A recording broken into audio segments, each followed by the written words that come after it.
ایک سوال یہ آیا ہے کہ اسلامی سال جو ہے وہ محرم سے کیوں شروع ہوتا ہے، صفر ربیع الاول اس سے کیوں شروع نہیں ہوتا؟ اسلامی سال جسے ہجری سال ہم کہتے ہیں، اصل یہی ہے کہ رسول اللہ صلی اللہ علیہ وسلم جب ہجرت کر کے مدینہ شریف تشریف لائے تھے تو اب اس کو ہجرت کا سال کہنا شروع ہوئے. ہجرت کا پہلا سال، ہجرت کا دوسرا سال، ہجرت کا تیسرا سال، اس طرح اس کو یاد رکھتے تھے. پھر جس سال میں کوئی بڑا واقعہ ہوتا تھا لوگ اس کے اعتبار سے اس کو یاد رکھتے تھے. یعنی جنگ بدر ہوئی، جنگ احد کا معاملہ ہوا تو لوگ یہ کہتے تھے بدر والے سال، احد والے سال، اور اس طرح سے یاد رکھا جاتا تھا. پھر رسول اللہ صلی اللہ علیہ وسلم نے دنیا سے ظاہری پردہ فرما لیا تو اس طرح ہجرت کے سال تو شمار کرتے رہے، گنتی میں یہ تو آتے رہے. ہاں، پھر صحابہ کرام علیہ مردوان کا آگے جو دور ہوا، بالخصوص حضرت عمر رضی اللہ تعالیٰ عنہ، جب آپ لوگوں کو خطوط لکھا کرتے تھے تو پھر آپ کو گورنر یہ کہا کرتے تھے کہ آپ ہم تاریخ بھی لکھیں، اس کے اندر مہینہ کا بھی تذکرہ ہو، اور تاکہ جو حکم نامہ دوسروں تک پہنچے وہ بھی بالکل واضح ہو اور تاریخ کی افادیت کا انکار نہیں کیا جا سکتا. تو بہرحال یہ تو طے تھا کہ ہجرت کے سال یوں شروع ہوئے. اب مہینہ کون سا لیا جائے تو اس میں بعض نے کہا کہ مہینہ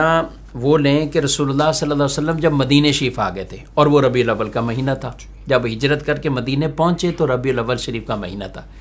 تو ربیع الاول کو کہا کہ اس کو لے لیا جائے.